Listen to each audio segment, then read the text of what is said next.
제가 오늘 여러분들께 소개해드릴 책은 바로 히가시노 게이고 작가님의 숙명이라는 소설입니다. 1993년에 발간이 되었었는데요. 그러니까 무려 17년 전에 발간이 되었던 책이죠. 그런데 17년 만에 이렇게 새로운 커버로 다시 등장을 했습니다. 제가 히가시노 게이고 작가님의 소설은 추리소설이 좀 읽고 싶을 때 읽는 편인데 한동안 제가 이분의 소설을 안 읽어서 조만간 읽어야겠다 생각하고 있는데 온라인 서점 여기저기서 이렇게 등장을 하더라고요. 그래서 한치의 고민 없이 바로 구매를 해서 읽게 되었습니다. 종이책으로는 한 404페이지에 달하는 소설책인데 다 읽는 데까지 24시간도 안 걸렸어요. 여러분 400페이지 가량의 책을 24시간도 안 돼서 다 읽어야 한다는 것은 정말 몇 시간 동안이나 책을 손에서 놓지 않았다는 것입니다. 즉 정말 재밌는 책이라는 거죠. 그러면 본격적으로 줄거리 알려드리도록 할게요. 스포는 없습니다. 유사쿠라는 한 중학생 남자아이가 있습니다. 이 유사쿠는 운동도 잘하고 공부도 잘해서 반에서 1등을 놓쳐본 적이 없습니다. 그리고 본인 스스로 공부를 잘하고 싶고 또 뭐든지 잘하고 싶은 욕구가 꽤 커서 정말 뭐든지 열심히 하는 그런 아이입니다. 다른 반 아키히코라는 남자가 등장을 하는데요. 아키히코라는 남자아이는 유사코보다 한 수 위라서 운동도 더 잘하고 공부도 더 잘하고 전교 1등을 거의 놓쳐본 적이 없습니다. 유사쿠는 뭐든지 잘하고 싶고 뭐든지 1등을 하고 싶어하는 아이이기 때문에 자기보다 뭐든지 잘하는 아키히코를 굉장히 질투를 합니다. 게다가 아키히코는 어떤 대기업 대표의 아들이기 때문에 이 부잣집 아들을 이기기에는 자신의 힘이 너무 부족해 보이기 때문에 너무나도 많은 질투감을 느끼며 중학생 시절을 보냅니다. 유사쿠와 아키히코는 오래전부터 물과 기름 같았던 사이인 거죠. 세월이 흘러 유사쿠는 어엿한 성인이 됩니다. 공부도 열심히 해서 경찰이 되는데요. 범죄 사건과 많은 살인 사건들을 수사하며 다니는 것이 바로 유사쿠의 직업입니다. 어느 날 살인 사건이 일어나서 수사를 하기 위해 출동을 했는데 거기서 아키히코와 마주치게 됩니다. 아키히코가 그 살인 사건과 연관되어 있던 사람이었던 거죠. 그럼 아키히코에 대해서 좀 더 이야기해 보도록 하죠. 아키히코는 6월 전산이라는 어느 대기업 대표의 아들입니다. 이 대기업 대표는 자신의 아들인 아키히코에게 기업을 물려주고 싶어 하지만 아키히코는 아버지와는 다른 길을 걷겠다면서 일부러 의대에 진학을 하게 됩니다. 그렇게 아키히코는 뇌신경학 의사이자 의대 교수가 되는데요. 이 6월 전산 대기업의 대표이자 아키히코의 아버지가 지병으로 돌아가시게 되자 아키히코 대신 다른 남성이 이 기업의 새로운 대표가 됩니다.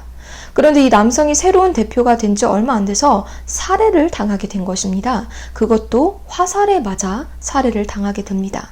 그래서 자신의 아버지가 돌아가시자 이 기업의 새로운 대표가 된 사람이 살해를 당해서 아키히코가 이 살인사건에 연관된 이 관계자가 된 것이죠. 이렇게 유사쿠와 아키히코는 오랜만에 재회를 하게 되고요. 유사쿠는 옛날에 이 아키히코를 질투하면서 지냈던 시절을 많이 생각하고는 합니다. 이 살인사건을 수사해 나가는 과정에서 유사쿠는 아키히코의 아내를 만나게 되는데요. 이게 무슨 운명의 장난인지 아키히코의 아내 미사코는 유사쿠가 옛날에 너무나도 사랑했던 옛 연인이자 첫사랑이었습니다.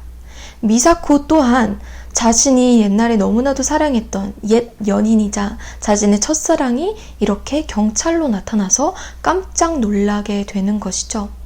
사실 이 미사코 그리고 아키히코 그리고 유사쿠 이 3명 주요 인물의 관계는 여기서 옛날의 라이벌 경쟁 상대자 연인 사이로 끝이는 것이 아니라 정말 자신들도 몰랐던 복잡한 관계에 얽혀 있습니다. 여기까지는 살인사건의 일부분만 나눠드리고 세 주요 인물들의 관계를 중점적으로 나누어 드렸는데요.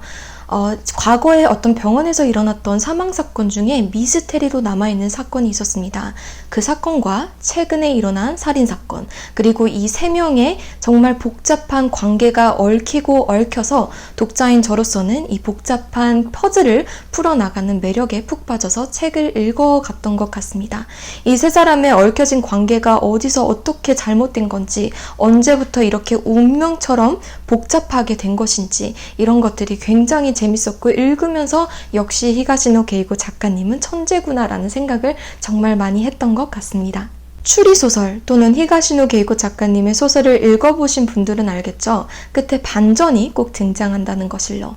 하지만 한 번의 반전이 팍 등장하고 끝나는 것이 아니라 몇 번의 반전이 슬금슬금 등장해서 독자들을 놀래킨 다음에 마지막에 정말 예상치 못한 엄청난 반전이 탁 등장을 하면서 정말 온몸에 소름이 끼치고 동공이 크게 흔들리는 그런 순간이 있었던 것 같습니다. 제가 그래도 히가시노 게이고 작가님의 책을 꽤 많이 읽었다고 생각을 하기 때문에 이번 책을 읽으면서 이번에는 그래도 내가 반전이 어떤 건지, 결말이 어떤 건지 조금은 파악할 수 있지 않을까라는 어떤 기대감, 그래서 읽어가면서 내가 반전이 등장하기 전에 얼른 맞춰야 되는데, 무슨 결말이 등장할지 내가 먼저 맞춰야 되는데 라는 생각을 많이 했지만 결국에는 전혀 예상하지 못했던 이야기들로만 흘러갔습니다. 그리고 안드로메다로 흘러가는 게 아니라 정말 앞에 등장한 이야기들과 다 짜 맞추어진 그런 예상치 못한 결말, 반전들이 등장하기 때문에 역시 다 읽는 순간까지 손에서 책을 놓을 수 없고 너무나도 재밌게 읽었던 것 같습니다.